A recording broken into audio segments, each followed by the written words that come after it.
On today's Below Average Joe's MMA podcast, we are recapping UFC London 2.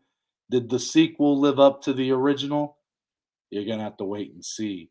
We're recapping Bellator 283, a little bit of 159, and a bevy of fight announcements, most prominently for that Abu Dhabi card called UFC 280.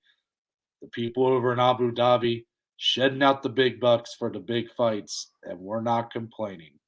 All of this and more, and it all starts right now.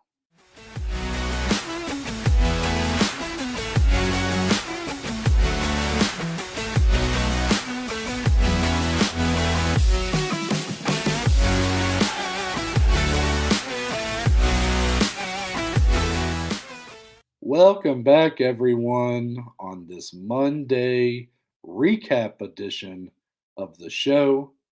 I am one half of your hosting duo. I'm Noah Baker. I'm actually coming to you from the great state of Ohio today. I had to make another trip back to the great state for reasons I'll get into momentarily. And the man to my right also happens to be in the great state of Ohio, but that's not what I'm going to focus on today, Dom, because I have to know, I have not heard how your trip to my state of Indiana went just a couple days ago. So, Dominic Salee, the man to my right, glad to see you looking well. It looks like you're out of your emo phase. How was the trip to Indiana? How are you doing? How's the family doing? It was very fun, man. It was Metamora, confirmed. Little tiny town in Indiana. It's just kind of an old stores, mom and pops, some good, homemade food and whatnot. Apparently, though, a lot of their stuff, like the majority of the buildings and stores, are a weekend only. So we went on a Thursday, but there were a few little shops that were still open. We had a good time. They got you're a Gatlinburg Yeah, vacation guy, yeah, right? You just went there. The little gym mines where you get the bucket and then you run yeah. it through the mine and you wash it out. A Oh, little okay, that's cool. Yeah, little sister did one of those there. But it was cool. Just a good day to kind of escape, be out. It was nice out. It wasn't too humid over there in Indiana. I guess less humidity for you guys over there because Yeah, it's hot as shit here in yeah. Ohio, just one state to the east. But it was a good time. Now we're both here in Ohio. So Noah, you came from from Indiana to Ohio. How was your trip back to the beloved BG that we hold so dear to our hearts? Yeah, it was bittersweet. It felt like I was kind of saying goodbye Yeah. it's like leaving when you end on really good terms in a relationship, but you guys you're just growing apart. Hmm. You're moving. You can't do the long distance. It's bittersweet. But I will tell you that's the kind of way that I want to go out being absolutely miserable because then it makes because then it's not going to make me want to go back because Right. Right. I've said on this show how much I hate moving. Yes. So much so that when I moved out in January, I left like half my stuff. You're like, I'm not doing it. I'm not doing I'm like, "Oh, I have a few months, I'll figure it it. out." Yeah. And then those few months came and I'm like, "I haven't figured it out at all." Right. So, I went up there in my little Ford Focus and, yeah, it was pretty terrible. That couch, I forgot what a behemoth that couch That's a is. big boy. Yeah. Yeah, the plans kinda got changed. We were gonna do a U-Haul, take it to the dump, I think is what I said. We contacted every place in Bowling Green that rents out U-Hauls. None of them had any available. So then we contacted our landlord. They said it was okay to throw it all in the big dumpster, which they had completely changed their tune on from when we moved in, and they were already about ready to give me a fine just for asking if I could throw stuff like that in our dumpster. But because of that, me and my roommate, we took that couch to the dumpster. My back will never be the same. I think I pulled a quad. I'm a little sore today. Yeah. Guys, I'm a big guy. I get it. I'm supposed to be strong and shit, but I am washed up as shit. We're I mean, retired. I am a far cry from that guy senior year of high school who was doing tire flips and shit. Like I Yeah. just Yeah. you make me do a tire flip and I'm probably just gonna face plant on it. You're gonna go down with the tire. So it was bittersweet, but at the same time, it was all business, just getting everything out of there. It's all done now. We probably will have some money taken off the deposit because Yeah. we thought I he actually I thought I had moved I thought I had taken my vacuum with me when I left. I have wood floors in my Mhm. apartment now, so I don't have it there. And my roommate's like, "No, when I was there in March, I saw your vacuum there." And I'm like, "Oh, sweet. Okay, we'll have a vacuum there to get everything cleaned up." There was no vacuum there. No So vacuum. Mm. so those carpeted floors just got no cleaning No. done on them whatsoever. So Mm. rest in peace to our housing deposit. L's in the chat for the housing deposit. Yeah. Um, but yeah, it was pretty terrible to be honest with you. And honestly, it just sucked because the UFC having an early card, and I'm Yeah. doing this, and I'm like watching the fights. But I basically the entire prelims, I was either moving stuff or I was driving home and I was listening to the fights via audio.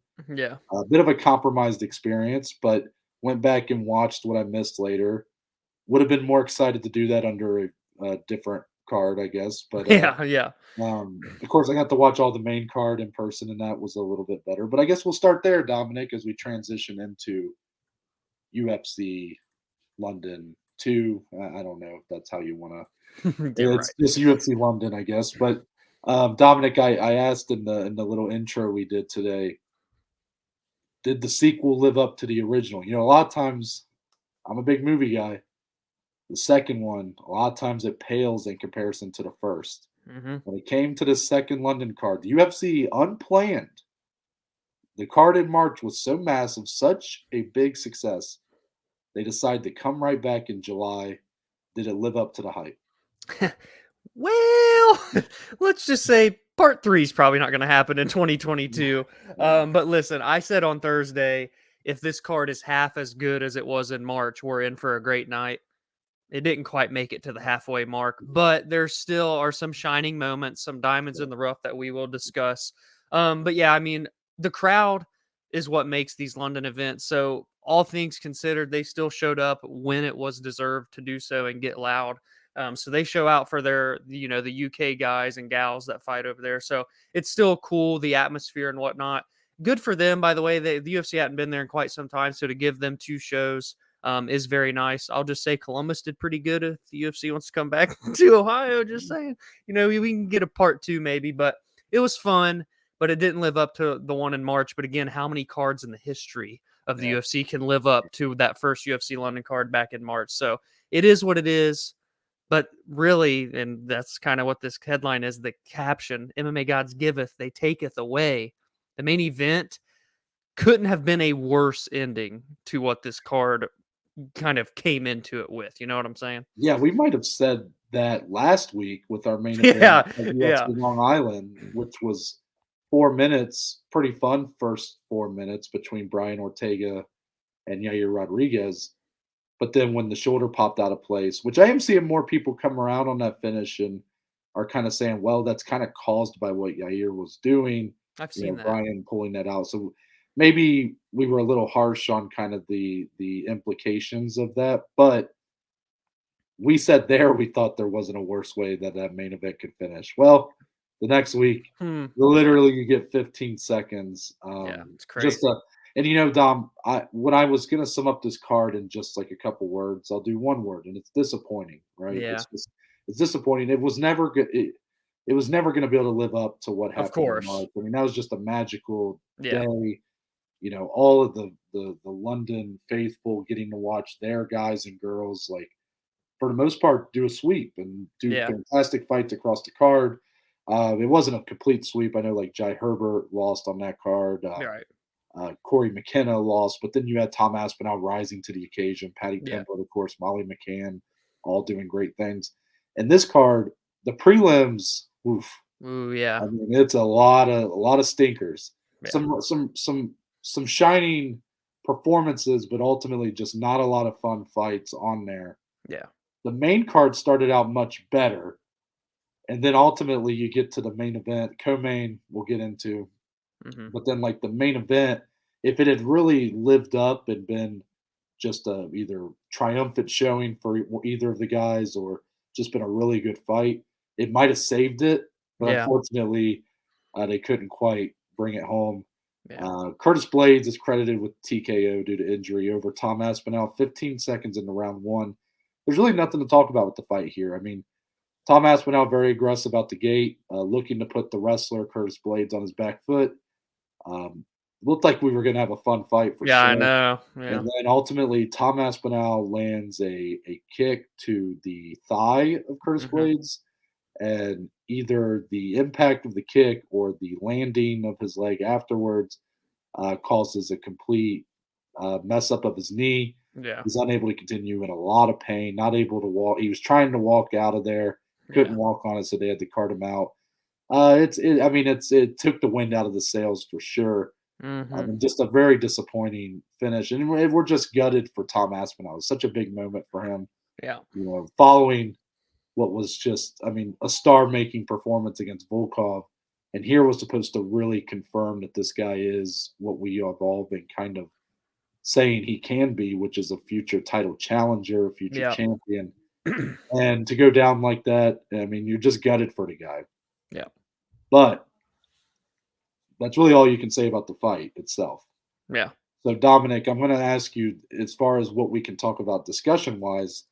Hopefully, Tom Aspinall. I did see our buddy Branson actually sent us a little post that it may be an MCL injury. That was what someone on Twitter was saying, and if so, like 6 week recovery time. Yeah. Then it would probably be quite a few months before he's back in. So we're kind of hoping it's not an ACL tear. That's kind of what we're hoping for. Either way, Tom Aspinall, no doubt, he'll be back. He'll be better than ever, I hope. Uh, but we'll talk about Curtis Blaydes Yeah. because Yeah. this was a big fight for him. I mean, no doubt it was. He does get the win, but what if you're the UFC and even if you're Curtis Blaydes? I mean, what do you do next? What do you go from here? Because you can't fault him for this, but how much credit can you give him, or what can you really do with him next? Since this is such a kind of nothing fight. Yeah, it's tough, man. I kind of, when I was tweeting about this last night, obviously the speedy recovery to Tom Aspinall, but then for Curtis, the guy consistently finds himself in these kind of rock and a hard place type situations in this heavyweight division because he's won big fights, but the biggest of the big he has lost, two to Francis, one to Derek Lewis. Now he had that big bounce back win. He knocked out Chris Dawkins back in March, which was super impressive. Kind of put away the second up and comer in this heavyweight division, with the first being Tom Aspinall that he was going to fight last night. And then this result happened. So yes, while it's terrible for Tom Aspinall to be injured and go out that way, it's not what Curtis Blaydes wanted either. Like, yeah, it's a win on his record, but he kind of acknowledged it, was very humble, the way that he treated the situation and whatnot. And, Curtis Blaydes does deserve more respect. I really think he does. I kind of hinted at it on Thursday, and I think it just kind of stays the same here. For him to take this fight against another up and comer in London, on enemy territory, I think just says a lot that Curtis Blaydes is so dedicated to getting to that title shot and doing whatever it takes to get there. So I hope that he can get like a top 5 matchup, but the way the division is laid out right now, you don't know what's going to happen. I mean, maybe like I can't even say that. Tai Tuivasa-Ciryl fight in a couple weeks, or a few weeks now, on September 3rd. But I feel like should Tai win, the UFC is really going to want to push him forward. If Ciryl wins, maybe you could do Cyril Gahn and Curtis Blaydes, but I don't know. He's finding himself in another tough spot. I mean, what if like Sergey Pavlovich, for example, beats Derek Lewis this coming weekend? Maybe the UFC will make Curtis Blaydes fight him. Like Mhm. I don't know what they're gonna do with him. I just wish that he could stay in that top 5, fight another top 5 guy. But there's just too much up in the air right now in this division. Francis is out. We don't know if we're getting John and Stipe. Gahn and Tuivasa are fighting on September 3rd. It's like no one's even available for Curtis right now, and he's fresh off a training camp. Didn't even Yeah. have to have a fight. He wants to probably fight as soon as he can to stay in shape. I don't know what they're gonna do. So I imagine Curtis would love to get right back in there, Yeah, but I also think that he is self-aware of his situation. yeah, He was able to get this win, no matter how confident he was. You know, he kind of, it's almost a bit of a like what, like you pass go collect a couple $100, like you kind of a free pass, a free space. You kind of didn't have to take any damage. You're credited with the win against a really tough opponent. Let me toss you a scenario here. So right now we're kind of operating under the assumption John Jones versus Stipe Miocic will be fighting for an interim heavyweight title, maybe November. Yeah. That's what the working kind of plan seems to be for the UFC, and the fans seem to be buying into that. Believe it when you see it, sure. But at the same time, I think that's pretty clear what they're trying to do. Yeah. So if that's the case, if I'm Curtis Blaydes, not even if I'm not Curtis Blaydes, but if I'm looking at this heavyweight division right now, it feels like this fight and the fight in Paris in September between Cyril Gane and Tai Tuivasa is almost like a mini tournament. Yeah. So I think he should still get the winner of that Tuivasa Cyril Gane fight. Interesting that you mentioned that they might try to push Tuivasa for a title fight if he wins. You could be right, especially if he gets like some just spectacular knockout Yeah. over Cyril Gane, of all people. That would be quite incredible. It might be easier to sell if Cyril Gane wins. Yeah. Maybe if it's even not the most exciting fight. Not a lot of people will probably be clamoring to get him another title shot if that's the case. You Right. can easier sell Curtis Blaydes, Cyril Gane at that point. Yep. But I feel like if we get that title fight, interim title fight in November, the winner of that's going to probably not fight until Ngannou gets his situation resolved with the UFC, which could be, and who knows what's going to happen there. Ngannou wants to box Tyson Fury. I mean, Yeah. it is up in the air, but I do think in the meantime, Curtis Blaydes' next opponent should be the winner of that fight in September. That is what I hope we Yeah. see, and that's what should happen. Yeah. I like that. I wouldn't complain one bit about it. It really did feel like the 4 and 6, the 1 and 3, final four winners fight each other. So Yeah. hopefully that's the case. Yeah. Well, I guess that's really all we have for the main event, but we're going to move down just a couple spots on the card, Dom. Yeah, look at that headline. Dominic literally made sure he put every Letter letter for letter. the way I had it on our sheet. So much respect to the the Yes. craftsman that is Dominic Salee, our engineer or whatever you want to Yes. call him here on the show. Paddy Pimblett, definitely the big standout here on the card. I mean, this was the highlight of the card was him and Molly McCann, who we'll talk about later. Again, those Yeah, two. yeah. And Paddy Pimblett gets it done. His toughest opponent in the UFC, Jordan Leavitt, he's able to get the submission win in round 2, 2 minutes 46 seconds in. Very nice looking uh, uh, rear naked choke. For some reason, Yep. I always want to say guillotine when it's rear naked and rear naked when it's a guillotine. Yeah. He had the arm locked up in the body triangle. I mean, it was a really nice little finish there for him. Finishing sequence started with that nasty knee. Yeah. Just great stuff. This was actually a pretty fun fight. Mhm. It was. I've been. I try not. I'm trying not to be. I'm not trying to be critical of Paddy Pimblett. I guess I have been, but it's more been critical of, I guess, just the hype and Right. the response that he seemed to get over his first couple fights in UFC, where he was fighting guys that were maybe UFC caliber. I mean, I don't even think Ben Ramini's in the company anymore, but then Kazula Vargas has kind of been just there. Yeah. This felt like this felt like a proper step up. It felt like, okay, good. We're giving him a legit opponent here. Jordan Leavitt, a tough guy, been on the Contender Series, has only lost once in the UFC. I believe that wasn't that to Claudio Puelles or my Yeah, Claudio. yeah. So like that Claudio is a really good fighter Yeah. himself.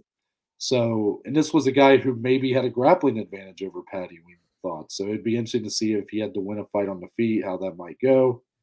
That wasn't really how the fight played out. Jordan Leavitt was very adamant about getting this fight to the ground.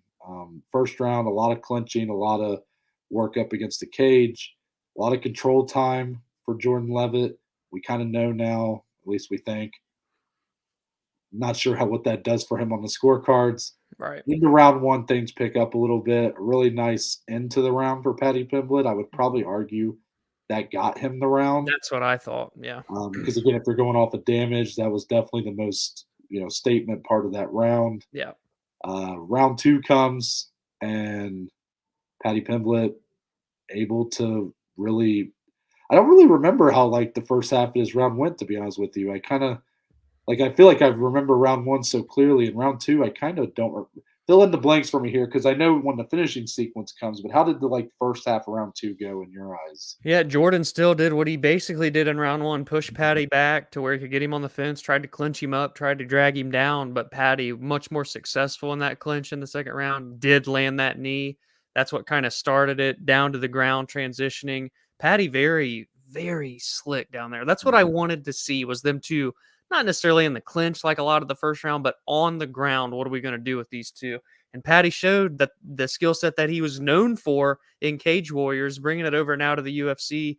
The way that you kind of already talked about it, but that he trapped that arm with the body triangle. You do not see people do that very often. And that really kind of secured that choke, too. Because when you're only fighting with one hand versus two, you're probably not going to be able to fight it off. And he locked in that rear naked, got Jordan two tap, and then of course teabagged like it was Modern Warfare 2, as he so eloquently said in the Twice. post fight.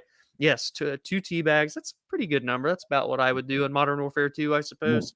I really just felt like, I don't know, fight week was a little weird between these two because they seemed a lot more respectful last night and kind of playful. They kind of laughed it off at the end, hugged, embraced, Mm. whatever. And then Paddy just really nailed the whole interview from start to Oh, finish. man. Started very fun, talked about the teabagging and whatnot, but then, to his friend that passed away recently due to mental health issues and whatnot, and kind of really gave his platform that he's so looked at as a fun, crazy, quirky guy, the barstool guy, right? I thought that was a great part of the evening, but they didn't make that switch and be so serious and really talk about something that you don't hear about often, especially from athletes with his platform, because really Khalil Roundtree did great in a post-fight interview a few months ago, but Paddy did it there in the cage, which was even bigger on a bigger platform. Obviously, his following is huge. So for those, shout out Khalil Roundtree, of course, and Paddy Pimblett. What he did last night, I think, was a lot and raised his stock even more than what the performance did. Yeah, I mean, I just was completely impressed, Yeah, this was the first time I walked away from a Paddy fight and was just glowing with positives. I mean, yeah, sure, you can look at some stuff in the round 1 and round 2, and maybe you might have some pause. Maybe some of you thought he might just run through hmm, Jordan Leavitt, but I feel like I get it. Everybody like we all love Paddy Pimblett. I mean, how can you yeah, not? yeah. And especially after last night, I mean, that guy just aced everything. Like Yes, he did. the finish, everything in the aftermath. Yeah, I mean, maybe he shouldn't have teabagged him, but I mean, he wasn't like directly over his head. It was just That was a part of the lead up. It was going to be a yeah, teabag or a twerk. You know what yeah. I I mean? mean, it is what yeah. You call for it. Jordan Levitt didn't seem all that peeved about it. He Right. seemed to Yeah. understand what he had signed up for. And you're right. He gets pretty serious on the mic, and Yeah. he's known to do that. I believe he did that in his last fight too. I don't remember. See, I don't know much. I'm not Yeah. very in intertwined with the European culture, but he did have something to say at his last fight that was very introspective, and Mhm.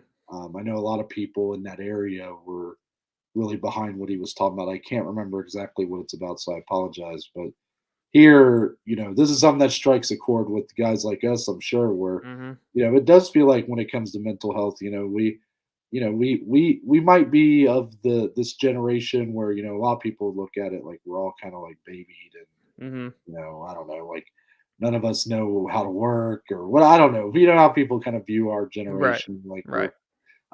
but I kind of remember growing up, it was a lot of like man up and, Yeah. just, and I feel like that kind of stigma of like, a guy trying to get help if he is having issues um, was very much a part of growing up for us. And Yeah. it's just nice to see guys like Khalil, like Paddy, use their platforms. These are some of the toughest guys in the world. Yeah. I mean, these are literal badasses who go in there and fight, put their lives on the line, their bodies on the line, and then they go in there and say, if you're struggling, get help. There's nothing Yeah. wrong with getting help, and I just have a lot of respect for that.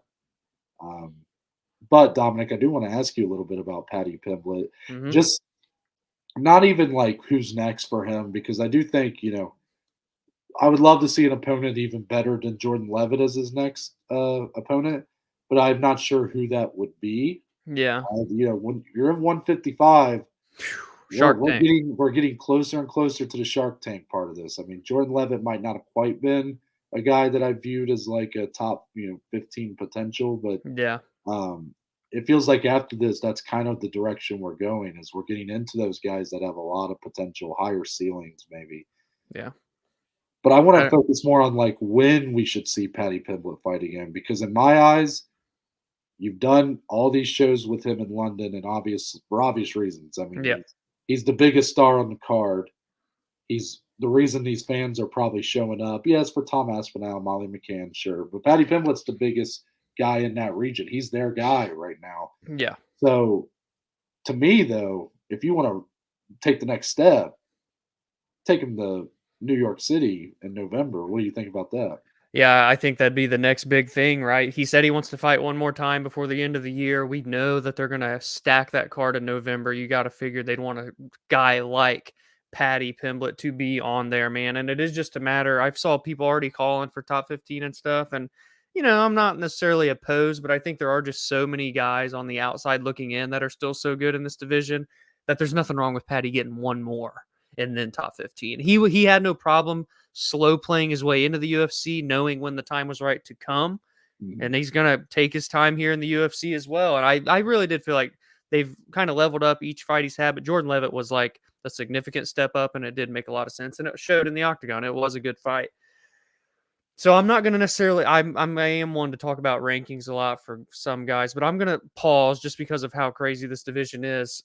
Call me crazy, but I kind of like the idea of like a Paddy and like a Joel Alvarez type of fight. Joe Somebody like Allen. that. Oh, Yeah, wow. like someone that has been on the cusp of getting in. He lost that fight to Arman Saryukian, so Arman obviously pressed forward Joel in the step back. But I just feel like that guy is still such a Swiss Army knife. The length that he has, his jiu-jitsu, but he showed improved striking. Paddy going to be undersized, but very well rounded in his own right. No slouch on the ground. I think that would be a really fun fight. Again, maybe a fighter not a lot of people know about, but if you're really a hardcore fan and you look at the depth of this division, Alvarez is a legitimate like threat to get into the top 15 one day.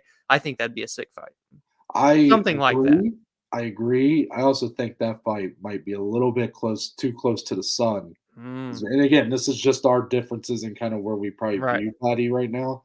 I did see one guy kind of call him out on Twitter a little bit. Matt Favola, I think, would be a very Ooh, that's a interesting good next fight. opponent. Yeah. That's again, I would consider him a step up from Jordan Leavitt, but probably a step behind Joel Alvarez right now. Yeah. Favola, yes, he had like the 7-second knockout loss to Terrence McKinney, but make no mistake, the guy's very talented. Yeah. Very Yeah. talented and great wrestler.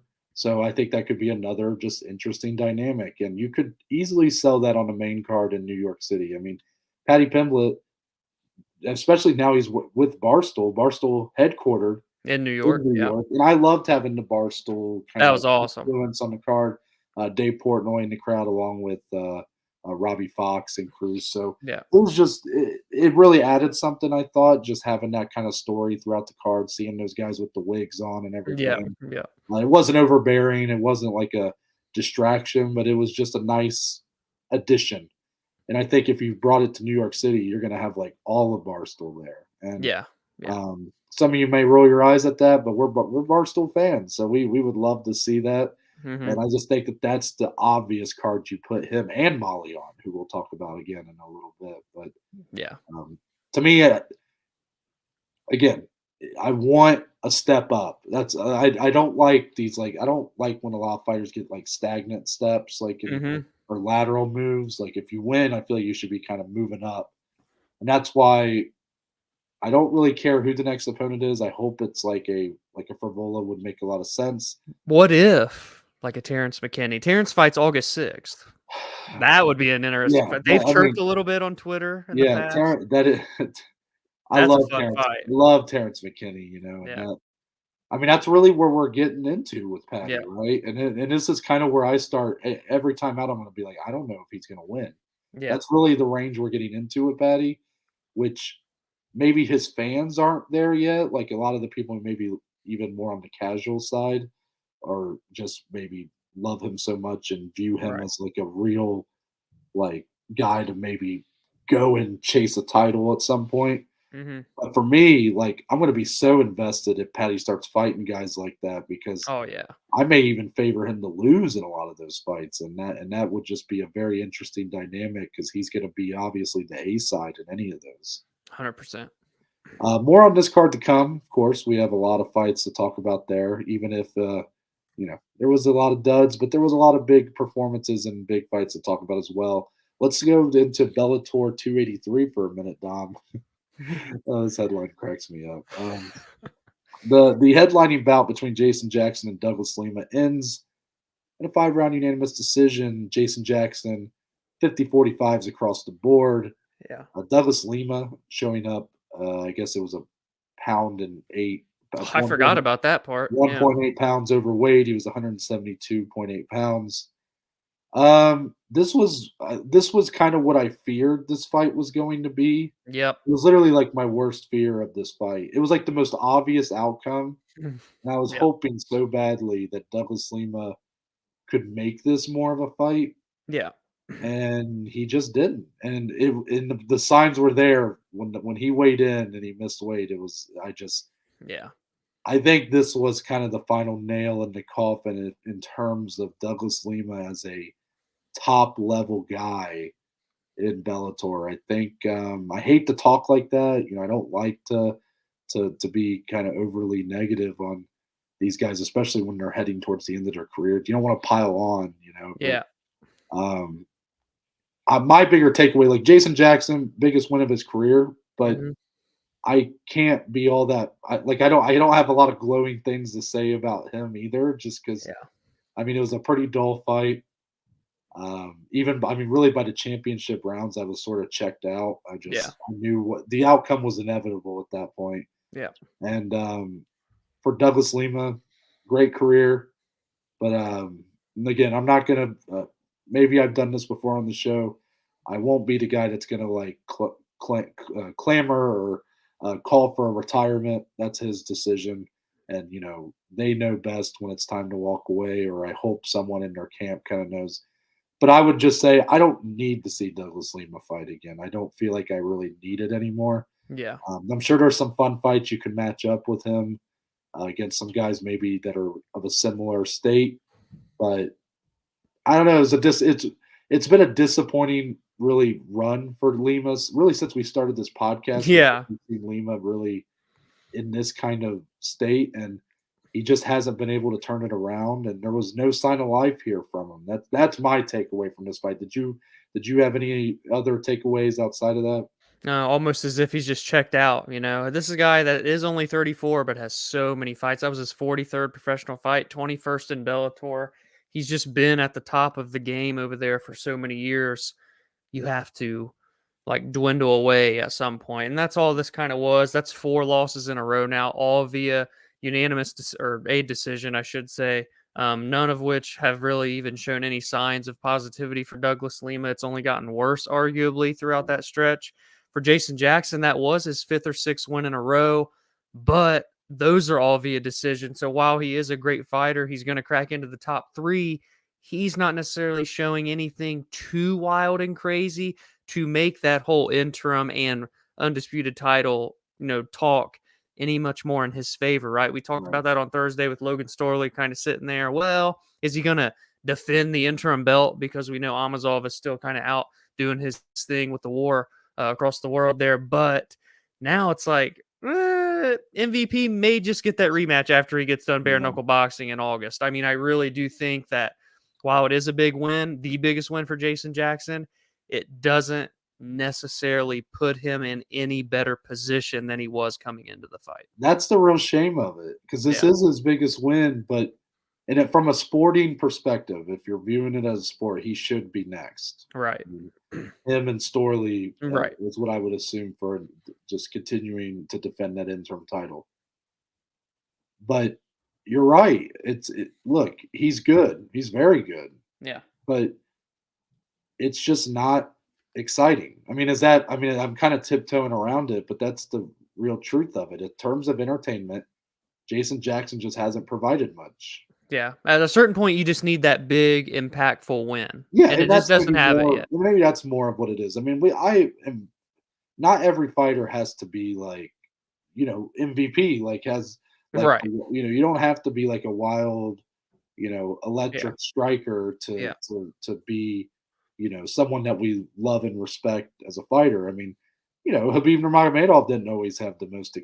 exciting fights, but you just had to love and respect that guy because he came in and I mean he would just drown people and put Yeah. them away. Jason Jackson not doing a lot of that. It doesn't seem to ever kick a second gear. He's very forceful with his style and gets it there, and that's a credit to it. But once he's getting a fight to the ground, there's nothing, there doesn't seem to be any sort of um, there's no really look for the finish. It feels like he's sort of just coast and Well, yeah, not to like, I'm not transitioning, but you look at UFC London last night, March Casey's fight. The yeah, past 2 fights he's had are kind of like what we're discussing here. Because did you hear the commentary during that with Bisbing and Paul Felder? Just oh, like we recognize his greatness and we recognize his potential, but he's not doing anything to yeah. fight and climb to that potential that they know that he has. Copy and paste that here with I think Jason Jackson's situation. Dom, I'll tell you, I only heard the commentary because I was driving home during Yeah, that. So yeah, I got to listen to the commentary more than I ever do for these fights. And right. yeah, I mean that's how I felt here. It's just like, sure, he should be next, but it's not like we're gonna be like, you know, in his corner, like being like, give this guy the title fight. Like if he gets passed up, I mean, it's kind of hard to like Right. really shield any of the blame on Bellator there. Like Yeah. Logan Storley has been in some fun fights, but he's coming off of what's being viewed as kind of a boring showing against MVP, where he really just looked to Yeah. wrestle, and a lot of people didn't think he should have won that fight. And really, if you go off of the whole damage Right, of for the course. ruling, I mean, he probably clearly shouldn't have won that fight. Yeah. But um, you know, there might be some fear with putting Storley and Jackson together because I mean, maybe that would make fireworks, but I also could see that just being a very dull fight at the same time. I mean, I like Logan Storley a lot. I don't want to like compare him here Right. because I do think he has shown a little bit more in terms of excitement. But yeah, it's hard to really just walk away positive too much on Jason Jackson. It is what it is. Yep. That's all it is. Yeah, more on Bellator 283. There is some exciting stuff on that card that we'll be getting into. But Dominic, let's get into some fight announcements. What a week. We've not had a week like this in a while with just big banger fight announcements back to back to back. Yeah, This was you're awesome. you're right. And I mean, we thought we were on top of it Thursday when we Yeah, recorded of Wednesday. course. We had gotten one right before with Yeah. Peter Yan, Sean O'Malley, but then right after we got done recording, they Right kept after. coming. So we'll start with UFC 279, September 10th. This is the card, of course, now headlined Nate Diaz, Hamzat Chimaev. Still can't believe that fight's happening. UFC announced it last night too. Yes, they did. And on likely the main card for this event, we'll see Johnny Walker take it on Jan Cutelaba at light heavyweight. Maybe not a big fight, especially considering where Johnny Walker has kind of gone to. But with Johnny Walker trying to change his style and be a lot more Yeah. um, technical or maybe more defensively sound. This is a great matchup for a guy in Cutelaba who is going to force him into that fire, I do believe. Yeah, that's exactly what I think too. Kudalaba's been in the top 15 before, looking to crack back in. Kind of, I mean, that's a guy that does have more losses than wins in the UFC, but he's really never necessarily in a boring fight. Maybe one or two here or there. Johnny Walker, more prominent to those lately than not so memorable fights. So I think, Johnny being still in the top 15, obviously he wants to hold his spot, but I think it's much more than that. I think a little bit of that. Again, I think I've said this before, but he needs to find that old Johnny with the new Johnny and kind of perfectly mix those two together. You really could be onto something then. So Yeah. I think there is still potential in Johnny Walker, but with each passing fight, how high it goes seems to come down. So I think he's in need, dare I say, of a big performance slash finish. I Yeah, really I do. feel like I'm kind of already given up on Johnny Walker in terms of like he could still be in this range. Yeah. But considering where we thought he could get to. It's quite a disappointment. Yeah. I just, to me, I I like the idea of what you're pitching, like kind of mixing the two, the best of the two. But I just can't help but look at his best in the UFC was him being kind of that chaotic fighter and Yeah. kind of going for the highlight reel finish. I almost think if he changes that, it just stops him from being effective. Yeah. So There yes, is no middle ground. like I Yeah. understand trying to like it's not a bad idea to implement some smarter game plans and Yeah. like more defensively sound fighting and maybe more range striking, whatever it might be. But I feel like he's just not, quite frankly, good enough to Yeah. really compete like that. It seems like due to his athleticism, his size, and his power, he was able to really make something work with being a bit chaotic, a bit Yep. unpredictable. And that's where Cutelaba has had his most success, is that he is just overtly aggressive. I mean, Right. that first fight with Ankalaev is just one of the weirdest 44 seconds you'll ever see in your life. Mark Goddard was so confused he stopped the fight. Yeah. Um, Yeah. and Cutelaba is just an odd. I mean, his stare downs. I mean, it's all just. I mean, what a show this could be. But I Crazy. really think this fight is pretty much tailor made for Johnny Walker to have that kind of performance. Yeah. So if he doesn't get it, if Cutelaba, hunts him down, or even if Walker wins, but it just ends up being just a super dull fight, again, might be kind of the end of the road. I mean, and not saying he's going to get cut, but like Right.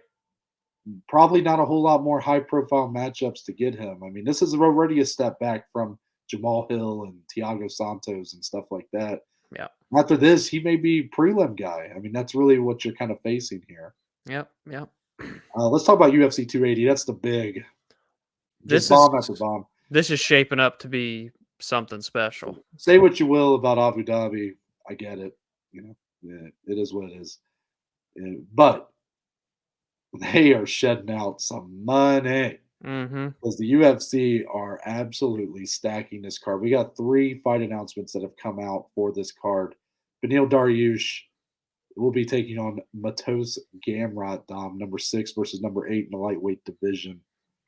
Marina Rodriguez taking on Amanda Lemos, number 3 versus number 8. And lastly, Yeah. UFC Paris's original fight between Katlyn Chookagian and Manon Fiorot, a fight that started with Chookagian versus Fiorot. Chookagian fell out, in step Jessica Andrade. Andrade fell out, in steps Katlyn Chookagian. Right. Yeah. That's being moved from UFC Paris to UFC 280 Yeah. as if it needed it. Yeah. Exactly. And now we have 3 just pretty big, meaningful fights for their divisions on this card already. That's already got almost its entire main card just filled out. Yeah. So, I mean, really, we can just kind of start. Where do you? I mean, I feel like Dariush Gamrot's kind of the big one here. It's a So sick maybe fight. we'll talk about that one first. When you look at this matchup, are you happy with the way this shaped up? Like, do you think it's? I mean, a great fight, but is this the fight that you felt like makes sense for both guys next? Yeah, I'm just happy to see Beneil fighting again. I hate that he's fighting backward, but again, I'm happy with this match at the same time. It's kind of weird. Beneil, the dude, just so I don't know if he's not even like, is he disrespected? Is he underappreciated? Is he underrated? Maybe a little bit of all 3 of those words. But the guy's on like a huge win streak right now, but he's still fighting number 8. It is what it is. We've said that a few times. Shout out Max Holloway, but I think this is a great fight. Him and Mateusz Gamrot here. Gamrot looking to crash into the title contender range because we know he cracked into the top 10 after beating Arman Tsarukyan in a razor close main event that was so great earlier in June. So it's a great fight. I think it's going to test Mateusz in a lot of areas we haven't seen. For Beneil, does he still have it? Can he kind of set this guy aside and really solidify himself as a title contender? I wish I could say Beneil wins and gets a title shot, but it's the lightweight division, and you can't do that in this division. So it is an awesome fight, and I'm happy at the end of the day that they booked that one. It makes sense. I have to go pee. Well, I feel much better. I got my pee Good. out, so I had some time to think about Yeah. Dariush and Gamrot. No, I love the fight for Gamrot for sure. I mean, this is what we needed to see next for him. He got that win over Saryukin, even if we didn't feel like it was a win. It's a win according to the judges, and Yeah. he looked really good in the fight. So, Mhm. of course, he should be fighting a guy like this. I feel terrible for Dariush. I feel terrible for him. I mean, you're right. Like, I'm just happy I'm going to see him back. It's a great fight. It may not be as impactful to the division as it should be, Ooh, yeah. Yeah. but for Dariush, he was supposed to fight Islam. Still our highest performing episode or clip or whatever on YouTube to date, I think. Isn't that right? Is it that fight? I believe so, yeah. Oh, Yeah, yeah, him and, off the show. Islam. Yeah, Yeah, yeah, yeah. Islam Dariush, the fight that never happened. Of Of course, is still course. our highest performing clip. But Yeah. um, to go from that, and Dana was still even after Islam fought Bobby Green was saying that those two needed to fight. That fight clearly, if Beneil won, would have probably earned his stripes. He would have probably got a ton of respect, Yes. and then probably got a title fight off of it. Now you're going up against a guy who is arguably just as dangerous as Islam, Mhm. but maybe has even less credibility than Islam at this point, less of a name than Islam, less hype, even though he is building, and he's ranked lower and is maybe less close to a title fight. So it's a tough draw for Beneil, but I mean the way the matchups were all working out, it kind of felt inevitable that he was going to get kind of stuck being the flag bearer, to kind of the gatekeeper in the court of sort of the round table of lightweights, because we have our title fight set. Islam did get the shot. Yep. It feels like Poirier Chandler may be the fight that they're going to look to make, even if both guys don't seem all that interested in it. But Yeah. all the fans do, and the UFC, I surely would love to put that in November. Yeah, And that'll be then you just unfortunately for him, he's just kind of Justin Gaethje, of course, surgery, like won't be fighting for a while, and Beneil just needed to get back in there. Yep. But I mean, that doesn't mean he can't come out of this looking good. I mean, if he goes in there and wins this, I mean, I think a lot of people are going to favor Gamrot in this fight. So Yes, I would for say. Beneil, to what you're saying, being maybe a little overlooked, a little underestimated, he could really come in and remind people just how good he really is. So 100%. it's kind of, I think it can be a win-win for both guys, obviously based on who wins and who loses. But it feels like a more obvious no-brainer for Gamrot, but for Beneil, I think there could be some positives to gain should he win, of course. Yeah, yeah, I would agree. The other two fights on the card, Mhm. which one are maybe you more anticipating, and just how do you feel about both matchups? It's weird. I'm anticipating a better overall fight between Marina Rodriguez and Amanda Lemos, but it's the fight that I disagree with more, of course, out of the two because what's my girl Marina got to do?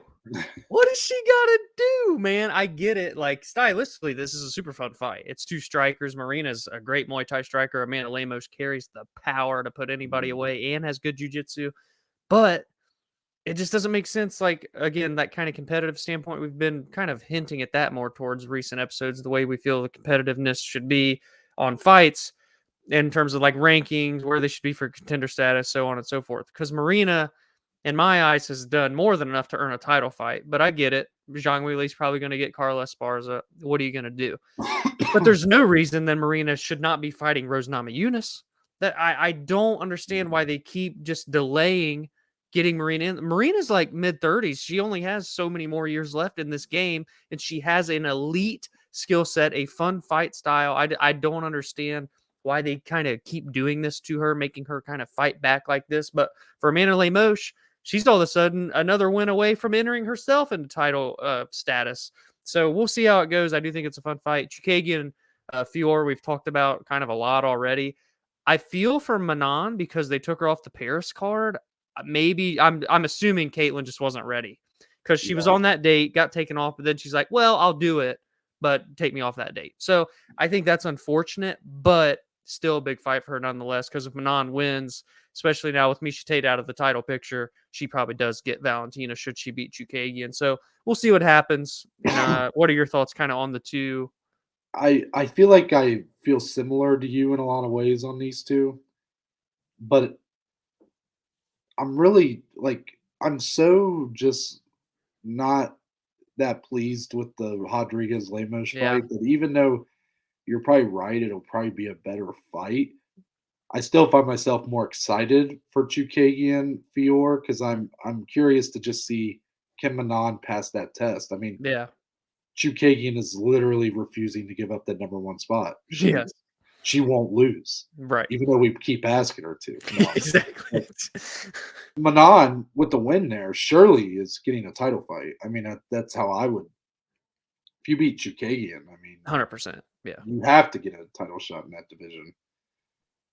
With Rodriguez Lemos, I mean, I don't necessarily feel how you feel about her getting Rose now. Like, maybe that is an obvious fight, but I don't know where Rose is at. I don't know where when she would be ready to come back. So I think to your point about Rodriguez's age, she sort of just has to remain active to Yeah.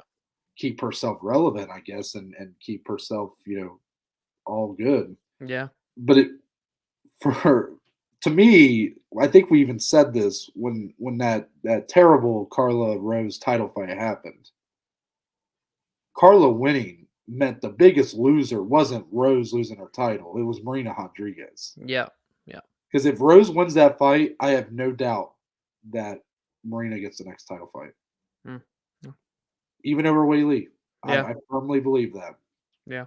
I could be wrong. Maybe I'm over. I mean, I know the UFC loves Zhang Wei Li, and they Yeah. love what she brings for that China market. But Marina Rodriguez would clearly be the next in line. Yeah. Now the champion is someone who has a win over her, Yeah. who is not a big draw. Right. Marina Rodriguez is not a big draw. UFC, the idea of an Esparza Rodriguez title fight just seems so odd. Yeah. True. Like it doesn't really pop off the page, Right. like the Esparza Wei Lee does. So to me, like this is such a tough pill to swallow for her to have to fight Lemos, who is a Yeah. tough opponent. But like, I really, she's just taking this fight to try to hold ground. Yeah. And she just got a win over Yan Xiaonan not too long ago. That was a hard-earned victory for her Uh-huh. against a top-5 opponent. Yeah. I mean, UFC is really getting a little wild with their matchmaking the last week. That's my That's big. true. Like, I love all these fight announcements, but man, they are more than ever kind of being like rankings. Who needs rankings? Yeah. They're Some fights. blindfolding, throwing shit at the dartboard and Yeah. seeing where it hits. So, I'm hoping if Rodriguez wins that, like, I mean, I don't know though, Please. because when's Carla Wei Lee gonna happen? True. Hopefully by the end of the year. I sure hope so. Well, I thought Carla was injured and acted like she Yeah. wasn't going to be able to fight by the end of the year. I don't know. To me, it feels like she's really a rock in a hard place. That is where I feel like Marina Rodriguez is just stuck, even though she Yeah. keeps winning. Yeah. It's crazy, man. It really is. But Chookagian Fiorot, I think that fight is set up perfectly. That if Fiorot wins, I mean, yeah, next. Oh yeah. fight. So, Has to to be. me, I'm more excited for that one just because of the implications. That makes sense. It does. Let's get into the rest because we got quite a bit more to talk about here, Dom. Let's start with 159. Mm-hmm. Mm-hmm. So we've sort of, just for full transparency, we want to be more involved with one. We want to like talk about one, but we're not privy to a lot of these names that are popping up on these cards. We're not been watching for very long for one.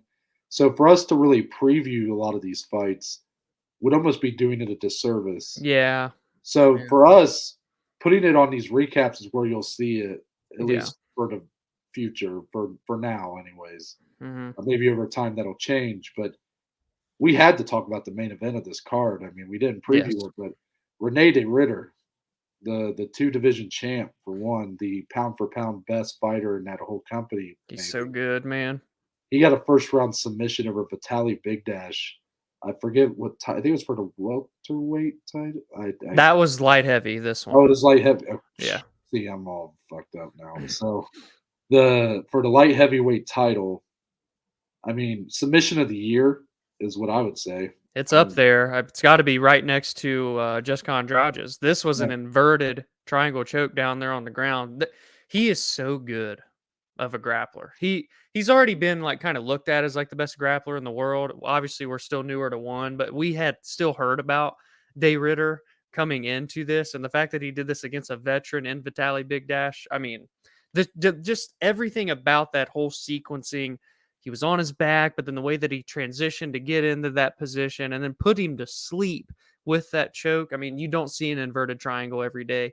He is the pound for pound king right now in one championship, 2-weight division world champion. I mean, this kid is unreal. And I'm pretty sure he's undefeated. So He it's is insane. undefeated, and I mean, I would love. I mean, I try not to do this too much because I like, one has him, and I kind of hope that they're able to keep him just to remain. I like having some balance to the Yeah, different promotions having their guys. But man, I can't help but just want to see this guy compete against the best in the world, and I know. because I really think he could be maybe the best of his weight classes if he were to even come over to the UFC. I mean, he is so good. Yeah. But it's Yeah. just we may not ever know fully, like, where does he stack up in terms of, like, all promotions?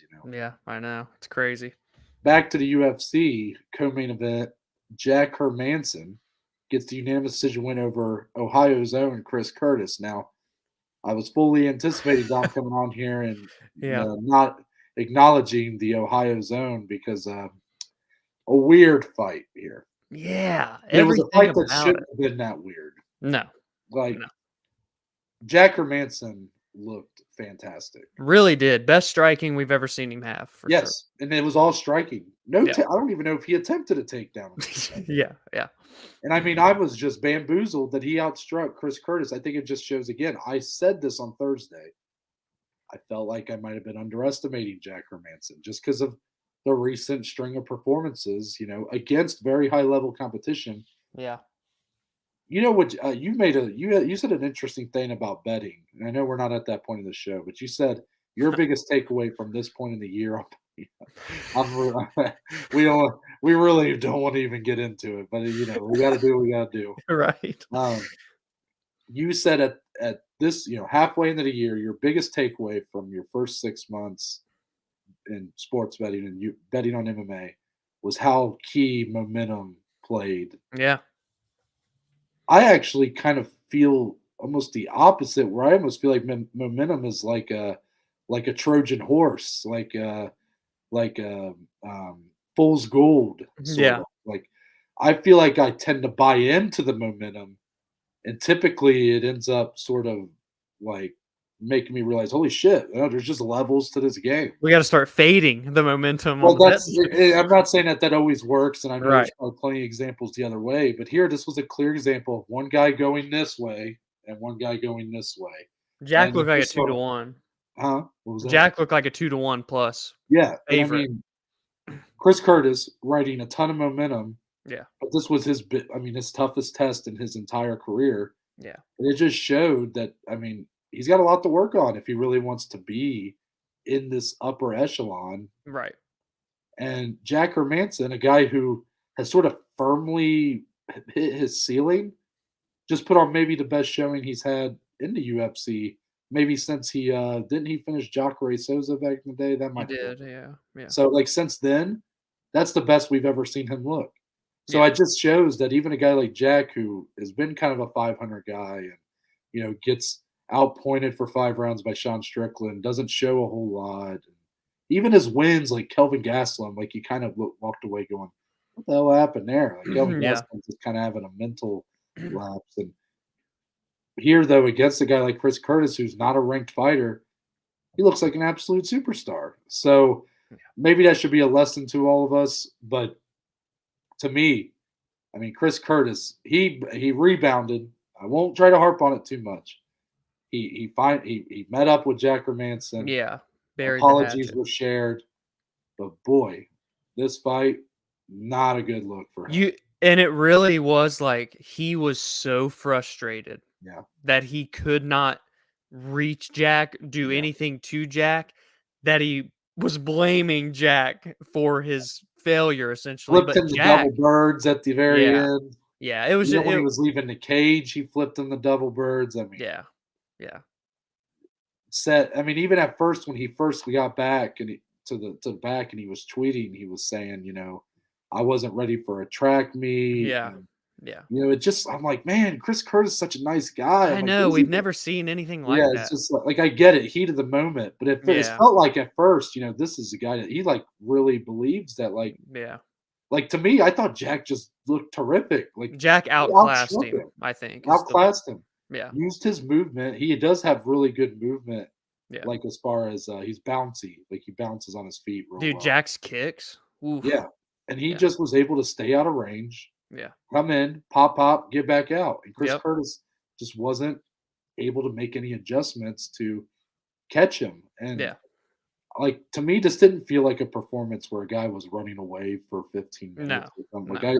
I was just so puzzled by that response. I get it, it's you're in the heat of the moment. Yeah. But God, he really just went a little overboard with it. And again, I know it's all kind of good now, but you had to at least acknowledge it. I mean, if you watch this fight, you're just going, what the hell is Yeah, going why is he on? so mad, basically, is kind of Um, the thought process. but yeah, I mean, I think this was a bit of a come back to earth moment on Chris Curtis a little bit. Just still a lot to work on.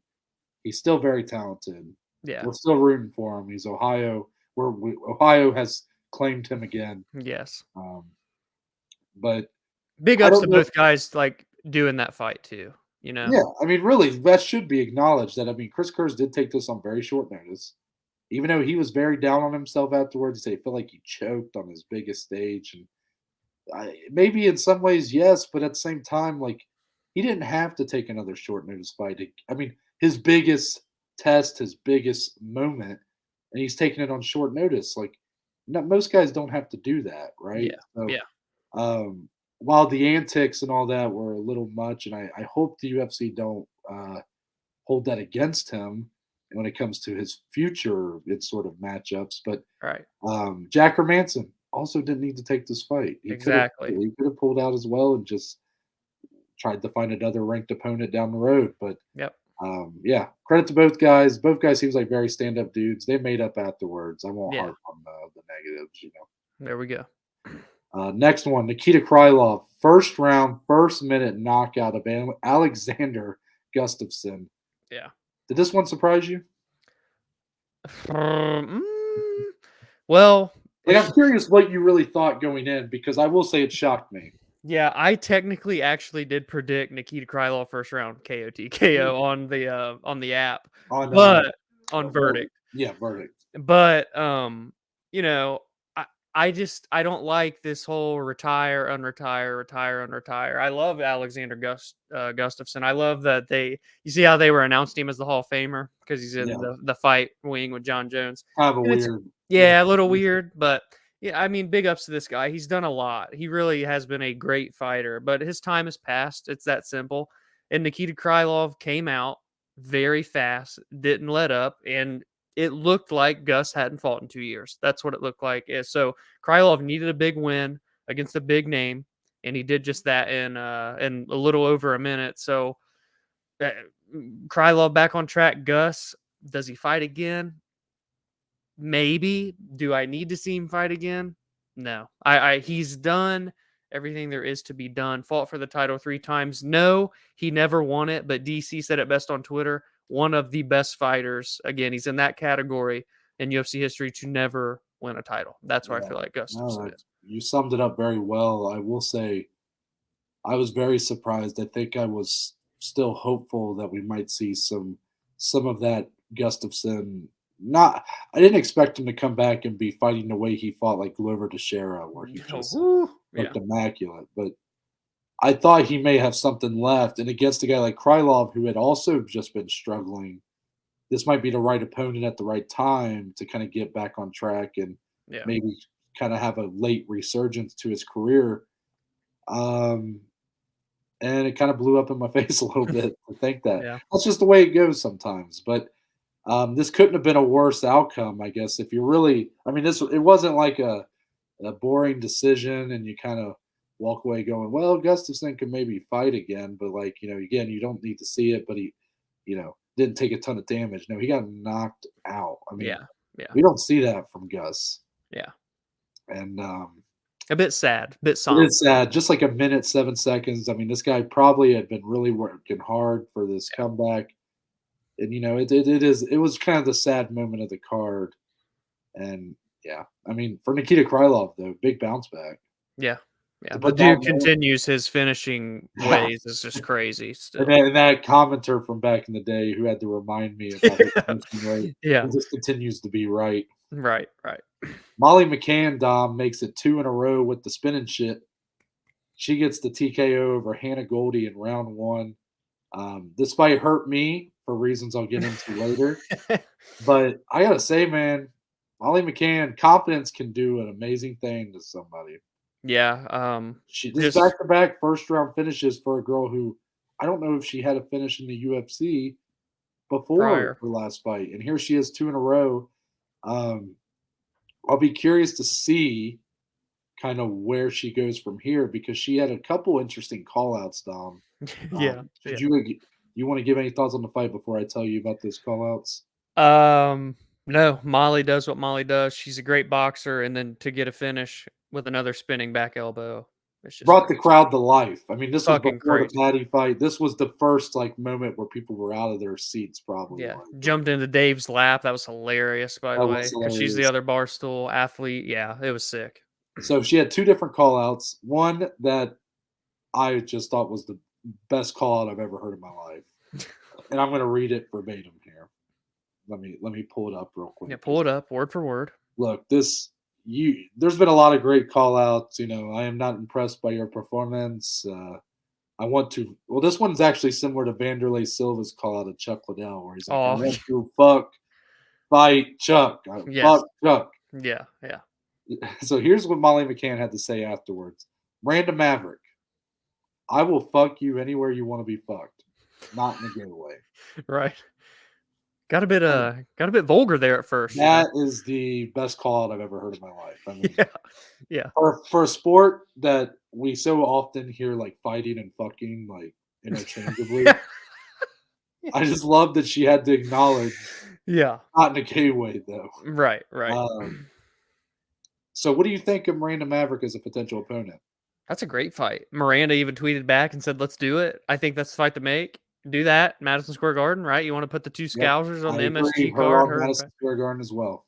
and that's a fight that the winner gets back into top 15 in the women's flyweight division, in my opinion, as well. So I that's the bigger fight in terms of like Miranda Maverick, and I think she's in the rankings now, right? She's back in the. yeah, I'll take a look. She kind of has gone in and out, and I Yeah, think she's in there. But maybe a lesser opponent. But I'm curious what you'll think of this.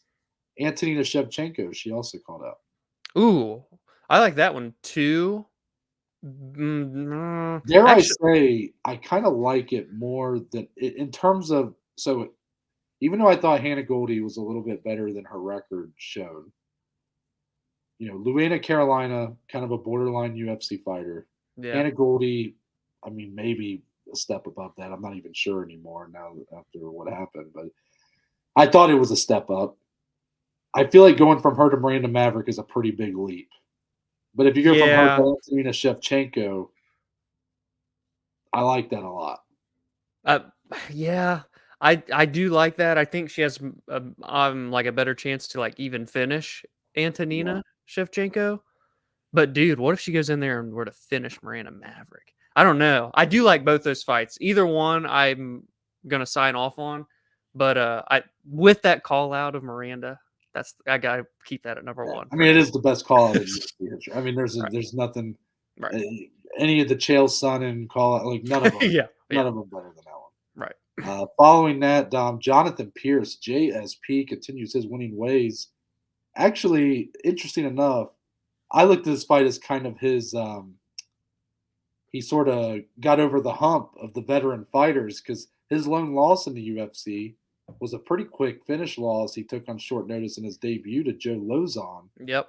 I feel like this was a bit of a, you know, um, I don't know what's the word I'm looking for, like a bounce back, even though it's not because it's against a completely different opponent.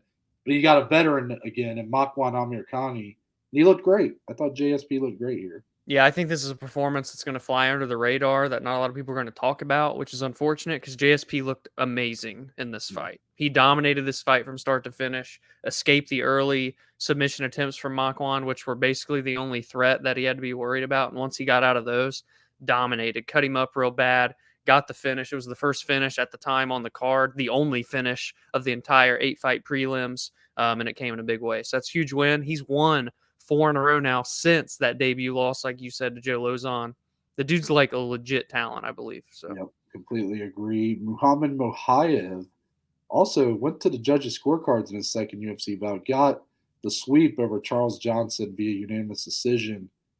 Um, how would you sort of grade Mokaev's sophomore showing here in the UFC? well, he came in and just absolutely steamrolled Cody Durden, and Cody Durden's coming off a huge win recently that everybody cashed money on, that under 2.5. Ooh, but this one against Charles Johnson, yeah, he didn't get a finish, but I don't need to see that every time because Charles Johnson was a two-weight champion in LFA, like a legitimate talent here that Muhammad Mokaev dominated from start to finish. Had 10 plus takedowns, over 26 takedown attempts, if I'm not mistaken. The dude's just relentless. His pressure, his pace. The dude does not get tired. He took Charles Johnson to Suplex City a time or two in this fight as well. I just thought he looked great. He did everything shy of getting a finish. Like he just was nonstop from start to finish. It's crazy. The gas Yeah, tank, 21 years old, by the way. that's the thing. It's like you can grade it however you want. You can say, maybe it's not an A showing, but it's like Yeah. a strong B plus or Yes. whatever. Yes. But you got to put it in perspective. The dude's only 21 years old. He can barely drink alcohol. I mean, Yeah. this guy is he feels like the future of the flyweight Yep. division. I was about to say that. Yeah. And I actually think his opponent Charles Johnson, I Oh, he's like his game. background. Like I actually want to see him back, even though he didn't get a chance to really show a ton here. But against maybe opponents a little bit lower on the totem pole, Yeah. I think he could be a real player maybe down Maybe he can welcome Jimmy Flick back out of retirement. That'd be a fun the fight. road. Yeah, see, I like where your mind goes. Just didn't even think about that one. I do like that. I like that a lot, actually. Man, that was what a rabbit out of the hat you pulled there. I Let's want to do ask it. you one more question about UFC London before we move on. I'm going to force you to be a little negative here because Oh boy. I have to try to pry the negatives out of Dom sometimes. But Yeah. we kind of have talked a lot about disappointment with this card, so I think we would be amiss to not try to at least let the viewers know kind of where does that stem from, right? So we Mm. talked about a lot of the big performances, the big fights on the card, but out of all the fighters we saw here, out of all the fights, who do you think was sort of the biggest disappointment on this card in terms of what you expected versus what you got? Maybe I hinted at it already earlier when we were talking about Bellator and Jason Jackson, but I probably am going to go Mark Jacasey because coming into this card, he was like the lock of the night for me. I felt Mhm. like that was a guarantee he was going to win. When he what he did to Slava Claus in Columbus again destroyed my bet slip that night, but just he looked phenomenal. He destroyed Slava Claus for 15 straight minutes. Yeah, it wasn't that exciting, but it was like a win to really get him back on track. That's what he needed. Then he comes in here against Damir Hadzovic, a guy that is a good kickboxer, but other than that, held no real advantages in this fight. And Jacasey's a phenomenal striker in his own right. So if it stayed on the feet longer, I don't even know if Damir would have looked that much better than him on the feet either. But Jacasey, much like what I was saying with Bisping and Paul Felder, they kept saying he's so good. He has talent. He's got better and better because he came into the UFC at like 22 or 23 years old. He's been in there for a long He time. used to be very exciting too. Yeah, the That's Red Mohawk was in super fun fights. He fought Rafael Fiziev. They had a good fight, striking battle, and he has evolved his skill set. It's clear as day how much better he's gotten over the years. But he's got to take that next step and really look to get finishes now because he dominated this fight against Hadjovic from start to finish on the ground. Relentless takedowns. It came with ease, and then he would just get 4 minutes of top control per round. I bet he had over 12 minutes of top control, but he never did anything with it. And he's 29 now in his prime. I do believe in his talent because I know how good he is on the feet, and now I know how good he is on the ground. But you've got to, at some point, flip that switch, or the UFC isn't going to push you the way that your skill set probably allows you to be pushed. So I'll go with Mark Jacasey because again, like I said, he was the lock of the night. I truly thought he's going to win this fight over anyone else I felt the most confident with. He just didn't do it the way I kind of expected him to do it, I'll say.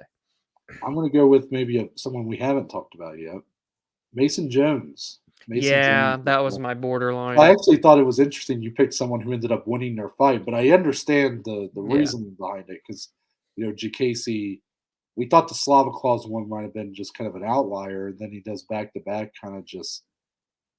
I mean, they're wins, but it's Yeah. like, oof, what do you take away from that, right? Exactly. Um, Mason Jones. Yeah. I'm gonna ask you a trivia question. Okay. I think it's an easy one, but we'll see. Um, Mason Jones is only the second guy in Cage Warriors to hold two titles in two different weight classes. Who was the first? That would be Conor McGregor. Right. So, I mean, this guy was like an absolute stud, and Yeah. he's just the David Onama fight. He looked great, It was a crazy fight, dude. and besides that, though, it's just not. There's a lot of he's kind of green. He's Yeah. It feels that really way Ludovic Klein's a good opponent, and that's why I didn't put any money on Mason Jones. I felt like that fight was a little closer. than the odds said. Yes, but I still favored Mason Jones to win, and he really didn't show a whole lot here, and it's like Mhm. it's just disappointing because you know how good he can be, how fun he can be to watch, but it almost feels like he has to have the right opponent to even showcase that. Like he can't stay off his back here against Ludovic Klein. It was just very disappointing. Well, yeah, he showed a couple chinks in kind of the fight IQ because in that third round, you kind of knew he was down. I thought round one was pretty close, but everybody else said it was pretty convincingly for Klein, which, it's whatever. It was 30-27 on the scorecards. But round three, with like 4 minutes and 15 seconds, the round had just started essentially. He tried to pull a triangle choke and then he's on his back for the whole round. That just kind of showed the fight IQ still is something that needs to be worked on because when you're down 2-0 and they kind of acknowledge that in his corner, you're down. Yeah, I respect it. You're going for the sub, but it wasn't even like the greatest of Yeah. pulls. And then he gets down there and he's stuck on his back and he couldn't get back up against a guy that's known for his striking. So there's holes there still in the game for Mason Jones. Him and Jack Shore leading the charge for Welsh MMA. I still believe in Mason. Obviously, I still believe in Jack Shore, but there's just a couple little things that I think are going We're to get gonna have to polished. see it sooner rather than later. He's 1-2-1 now in the Hmm. UFC. It's Yeah. not the prettiest of records. I mean, not that he can't come back from that. A lot of guys have started out on rougher patches and have done pretty well. Just look at Charles Oliveira. Yeah. But, Yeah. um, to me, what's funny is when I was watching it live, or I guess listening to it live, but when I watched it back later, that submission was what I was right. That's the only part of the fight I was really interested in seeing. Hmm. And when it came, I was actually kind of impressed. I was like, "Oh, he like went for the Hail Mary." Yeah. But then I think you're kind of right when I think about it now. Like, I mean, did you really have to go for a Hail Mary? I mean, considering you had struggled so much on your back already, Right. you went for a Hail Mary submission that didn't really look like all that high percentage, Yeah. and then you're just on your back for the rest of the round. Like, felt like maybe there might have been. You have a lot of. If this was like with 1 minute left, maybe. Then yeah, exactly. But, like, This was it's the at the very start of the beginning of the round. round. Yeah. Yeah. But, we'll move on to Bellator 283, some more to talk about there. Actually, the undercard for Bellator 283 had a lot of just Uh-huh. good fights, good takeaways. I'll try to group some together here just so we can more efficiently kind of talk about it. Two big, I can't even call them prospects anymore because they're, like, literally No. ranked so high. But when you focus on this card, I mean, I think this card might have been. It kind of felt like just sort of one of those cards, like it's a solid but unspectacular for Mhm. Bellator. Mhm. But I think this card might be sort of a pinpoint that we can look at in the future for when we really saw two guys raise to that championship level, and that's Usman Nurmagomedov and Dalton Rasta. Yeah. Usman Nurmagomedov, you may have already thought was there. I kind of already thought that, but just disposing of another good opponent, Chris Gonzalez, as quickly as he did. But Dalton Rasta getting matched up with sort of his equal in terms of how the Bellator viewed them, to two homegrown guys that in the same division who were looked at as maybe the future, and he just looked fantastic against Romero Cotton, putting him away in round three, really going for the finish, even though he had already won the first two rounds. Had a Oh, Superman punch. yeah, I mean, these two guys, big standouts here on this card. Yeah, 100%, man. They have to be. Usman, obviously undefeated for a reason. We get to say that every so I didn't often. realize he was ranked number 3 in the weight class, I think. So Yeah. I was still calling this guy a prospect. Meanwhile, he's literally the equivalent of like what Justin Gaethje at Yeah. of his weight class for Bellator. Well, that's why when you were leading this discussion, when you were grouping, I thought you were going to do him and Tafik Musayev because they're both at lightweight. Oh, Tafik right, beat the right. number one guy. But, to your point, Usman is just absolutely unbelievable, but he did what you expect him to do. The guy dominates everybody that he fights. He's finished, I think, 13 out of 15 wins now. But the Dalton Rosta performance, I think, speaks more volumes because he was facing another undefeated guy, another guy, as Noah said, molded in Bellator, much like him and Romero Cotton, and he dominated the fight. He looked great in the whole fight, but then to cap it off with a finish says even more. He launches himself. I think he's going to be number 7. Honestly, I'd bump him up even more. I don't know. The Bellator ranks are a little shaky. I don't know it as well as the UFC rankings. Guy looks like a future title contender. Yeah. Both guys look like future title contenders. Dare I say, both of them look like future champions. Yeah, yeah. That's why I think you could probably, depending on how the future shakes up, this could be a card you pinpoint. Like, look at the future champions that Yeah. were on this card. Yes. I mean, even Roman Faraldo in the Yep. prelims. This guy literally this guy just does highlight reel finishes all the time. Remember, yeah, I mean, exactly. he did it again against Louise. I'm not even going to give it an attempt. I mean, Fair. and, He knocked and out he Luis. and Mhm. Nihez, is that That sound right? might be it, right? That's my Actually. Yankee way of trying to say that one. So, I mean, Roman Faraldo, I can't wait to see what this guy does against higher level competition because he is electric. Yeah, yeah. His knockout last year was that flying knee, and he like Yeah. pointed at him. That was savage as shit. Then he gets another out cold KO against Luis Inihis. Is that what you said? No. So yeah, that's ultra impressive. And then, I mean, how do we even speak about Tafik Musayev's I know. I Bellator can't believe debut? I kind of fucked up by like kind of No, I you're good. I got why really you grouped them though, yeah. I mean, Musayev is the biggest winner of the card for sure. I because mean, he's getting a title fight.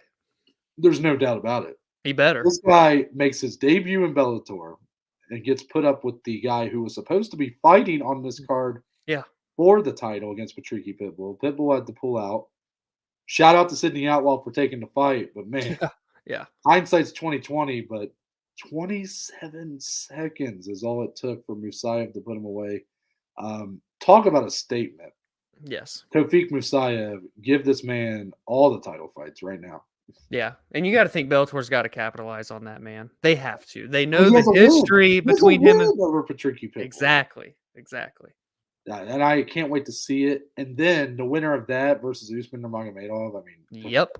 There's I your mean, next 2 fights right there at lightweight yep. title It's wise. not, just hey guys, write us a check if you want to. I don't care. Just don't steal our ideas like the UFC. Anyways, Marcelo Gome. I also wanted to mention his fight with Davion Franklin. I mean, for heavyweights, this was just a great fight. I mean, Yeah. I will say Bellator heavyweights have really been bringing it. Like the guys more on the undercard, they've had Yeah. some really fun fights with this division this year. And this one was just another one. 2 guys I didn't know much about coming in. Marcelo Gome getting that 3rd round submission with only 24 seconds left in the round. Just, I mean, awesome stuff. Going for broke, going for the finish. Unranked guy beating number 8 Davion Franklin. Yeah, Welcome to the top 10. I mean, that's what yeah, it is. yeah, exactly. Let's move on to the below average bet slip. And Are you sure? below average it is. Yeah, damn right. We really acknowledge that name this week. That's for Yeah, sure. I was really going through it in the group chat. I said a lot of things in the group chat, some things I'm not even proud of. Yeah. I think Dom was just getting I was just getting abuse. I was giving abuse left and right to this card. The Yeah. card really wasn't as bad as I was saying in the moment, Yeah. but man, like this. Not only did the card disappoint, this was a Woo! complete betting disaster. I mean, Disaster. anything that could have went wrong here. Yeah. I think this now surpasses UFC I 2. was gonna ask that. I don't know for sure. Actually, I can let you know here in a second. Because But this was my second worst event. UFC 275 was my worst personally of the year. And I love that the first Bellator, or sorry, UFC card. I'm buying time while you pull that up, but the first London card, I had my best week or one of the best weeks of the year, and then UFC London 2, I had my second worst betting day of the year, so that's great. So this does not quite pass UFC 275. UFC 275, we went minus 7.45. Oh, wow. So Wow. we ever so slightly edged that one out Yeah, here. yeah, you gotta love combining, minus 15 units within a month of each other. That's great. Shout out I to mean, us. all the positive momentum I'd built for myself over the last month just gone. I Yeah, mean, it yeah, was that South Park meme where he's like, "And it's gone." Like he, exactly. I mean, it was literally just this hurt me so bad. I mean, just every fight, it was like, oh my gosh. I mean, I knew as soon as Herbert Nelson went to round 3, I went, oh no. I had bad voodoo there too. Yeah, That was that a was our biggest combined bet. Doesn't it suck when we lose that one? Yeah. Oh, I mean, man. for me, I thought that was like a lock. Yeah. And even Paul Craig Volkan Oezdemir, I mean, what a What weird the f fight that was. Yeah. That's kind of the bad side of Paul Craig fights sometimes. Like, he's so adamant about pulling guard and, like, Yeah. trying to go for submissions. Sometimes you just get a fight like that where it's like, "What is happening here?" I Yeah. mean, Yeah. just a not a good fight. We didn't even talk about it, and it's just I mean, that's why. It's just like, "What the fuck?" Yeah. And then, I mean, the one that, like this is where I hit rock bottom. My parlay, I Molly thought has now ruined a parlay for me and one for you. This is dude, hilarious. and I mean, shout out to Molly McCann because I mean, it Yeah. was just an awesome performance. But Muhammad Mahayev, Nathaniel Wood, probably the 2 biggest standouts of the prelims in terms of, like I mean, I know we didn't talk about Nathaniel Wood, but He looked he looked amazing. awesome. Yeah. Um, then we get to the 3rd leg. Molly McCann, Hannah Gould. If I had picked almost any other fight Yeah. on this card to go over 1.5 rounds, this cashes. Yeah. And I picked the one fight, like one of what 3 fights that ended in the 1st round. Yeah. Yeah. That hurt me. Pain. Yeah, I mean, I could have had better odds if I had went with if I had picked the other women's fight. Like Yeah. this was the one that I said, what fight am I most confident going over a round and a half? And I said this one. Yeah, we can no longer and that's the funny thing too, it's not even that we're picking against Molly. I had her to go the distance, you had her to go over 1.5. She finished in the 3rd round for my parlay, and then in this one, she finishes near the end of the 1st round, so it's like, Molly McCann, we're just gonna start betting her to not go the distance essentially, so And but yeah, then look at the parlays there. and They're then all 1 leg shy. yeah, and then the Krylov Gustafson fight happens, and there's a glimmer of hope True. because I mean we literally lost like our first 5 bets. I think we were like minus. I mean we were just it We had was no green at all. yeah, it Yeah. was a disaster. And then the Krylov Gustafson fight happens, and I text Dom. Maybe this was bad mojo or bad vibes on my part. I said, Dom, there's a glimmer of hope. And he Yeah. said, is there a chance for us to go green? And there wasn't. But I said, we can at least salvage Yeah. this. Yeah. And then the main event happens with Tom Aspinall. I mean, Dom has the money line play. I had Tom Aspinall in a pretty good parlay with Paddy Pimblett. I mean, just I was walking into B Dubs to eat dinner. So I was okay. So they were my stepdad's driving us. Yeah. I'm watching on my phone. We get out of the car. Bruce is announcing Curtis Blaydes. Okay. We go, okay, I'm gonna put the phone away and walk in. I walk in and Rob, my stepdad, he goes, "Oh no, they do have the fights on." It was like on the big TV, Yeah, yeah. and all I see is that the fight's over, and I'm like, "Huh? What the fuck It's happened? over?" And then they just showed the whole fight again, and I went, "Oh, you've got to be fist fighting." And my mom's like, "What did you just say?" And I said, Yeah. "You've got to be fist fighting." And then with my betting, or you Yeah. get, I get vulgar with the betting. I mean, I can't help it, but Yeah.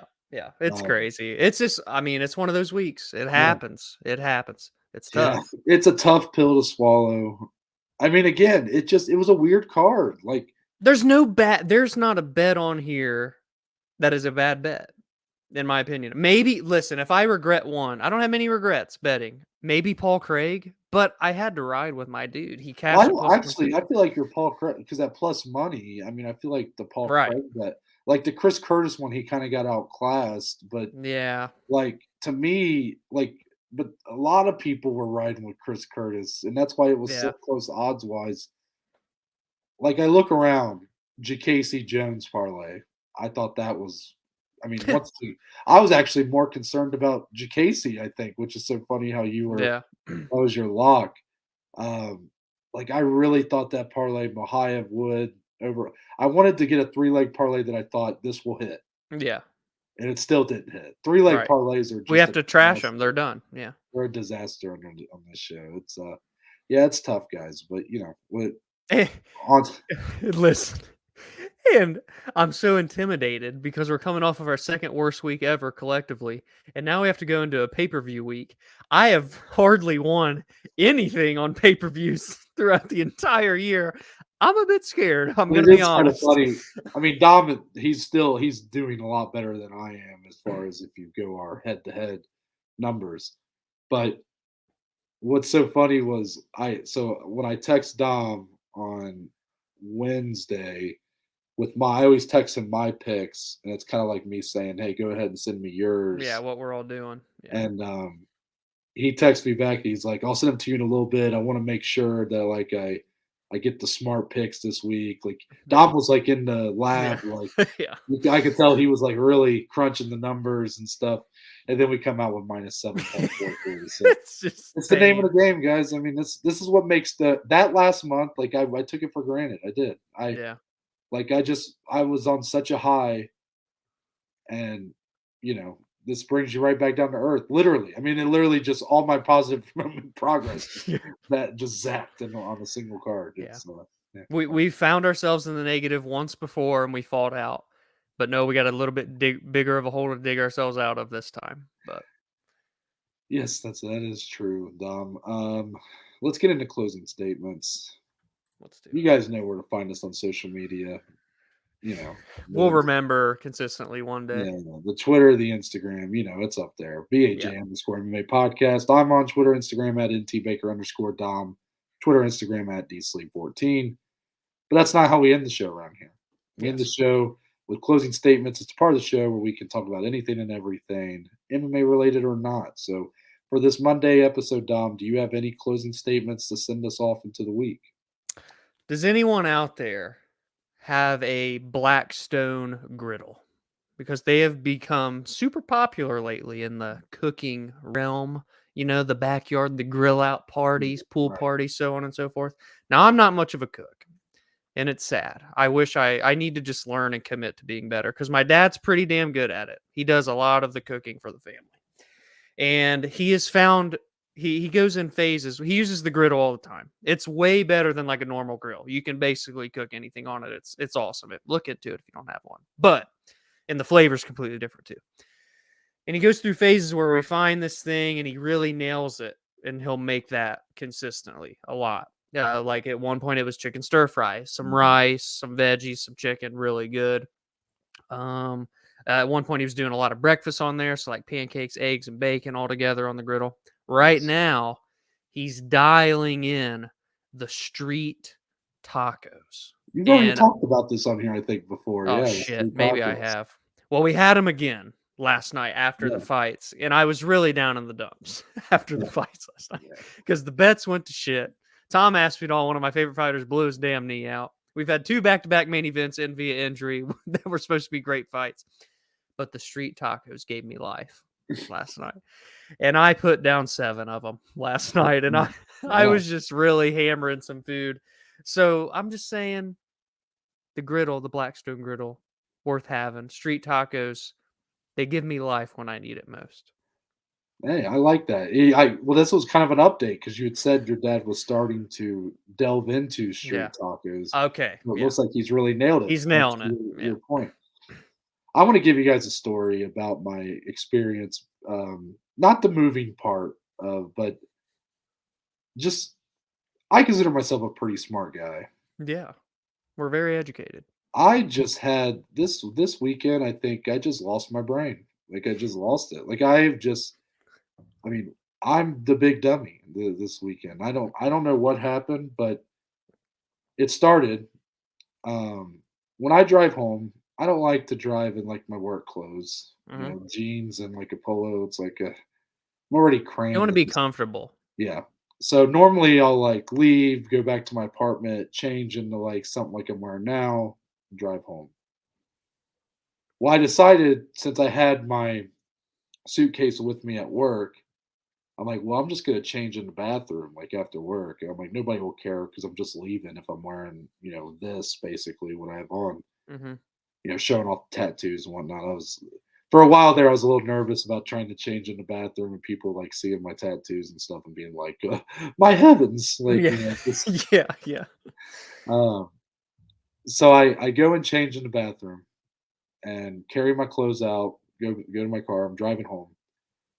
About 30 minutes into my drive, I get a call from I guess I'll just call him my boss, but Okay. he calls me and he says, "Hey, did you hear from someone else that I work with?" And I'm like, no, I haven't been able to check my phone. I've been driving, so I don't know if like they tried to text me." And he goes, "Yeah, you left your wallet. Like it was in the bathroom." Oh. And I was like, "Oh, it was in the bathroom. Like it must have fell out of the back pocket of my jeans." Yeah. And he goes, "Yeah, do you want me to like, do you want me to wait here and you come back and get it, or what do you want to do?" And I was like 30 minutes in. Oh I shit. thought about it and I went, "I don't need it." I said, "I'm going home. My meals will be. I'll just have. Right. I pay for meals with my family sometimes. I'm just saying. Right. At this time, I was like, okay. They'll just pay for my meal Yeah. Saturday. Yeah. I'll be moving and stuff, so it's not even like I'm gonna have to, you know, You won't pay. need it. Yeah." Yeah.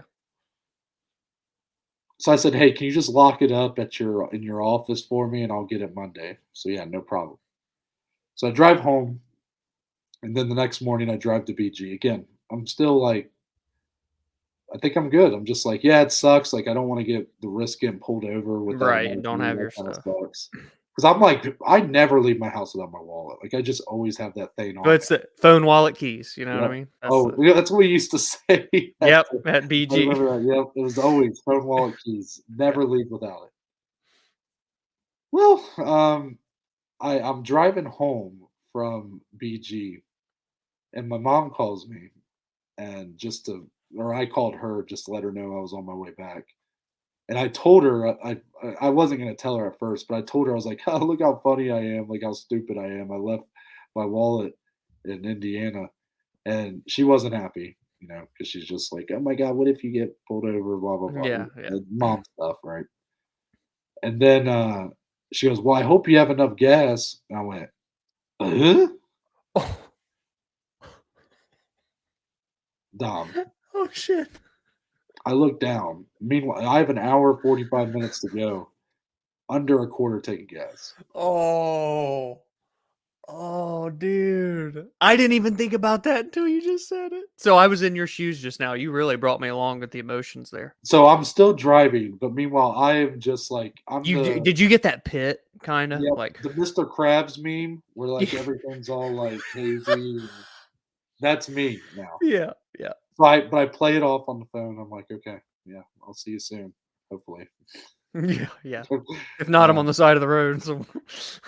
so I'm driving still for a while, and I'm like, I don't know what to do here. I'm just driving to nowhere right now. Yeah. Yeah. So finally, my little like the little symbol Oh like no, yellow the comes light on. came on. Yeah, so I'm like, okay, I gotta go to a gas station and try to figure this out. Yeah. So I go, I find a Shell station. I made sure to go to like a gas station that like I know. I worked at a Shell station. Yeah. True. True. It's like blood, so yeah. Right. Right. So I find one in like literally Wapakoneta, like just That's where no. we got pulled over that one time. Yeah, yeah, that's true. So, nothing town, and Right. they did all they're good for is pulling over Dom. So Yeah. Yeah. I'm at this Shell station. I'm like, okay, what am I gonna do? Yeah. And then it came to me, Apple Pay. Oh, you can Apple Pay for gas? Yes, I inside, did not know that. inside, and it's Yeah. only at certain stations. But Yeah, you were kinda betting here, luckily, when I worked at Shell, I remembered people would come in and pay for gas, and they would just put their phone up to it, and I was like, "What the Yeah, hell?" what the fuck? So I had never used it before, but I checked, and some time ago, my drunk ass had set up my credit card and banking information on the wallet on Apple on Yeah. my iPhone. So I was able to use it to pay for gas and get home. That is a story right there. We've had a lot of closing statements since we started this segment. That is a hell of a story. Roller coaster, dare I say. I'm Noah Baker. That's Dominic Salee. We're the Below Average Joes, and we'll see you on Thursday. Bye bye.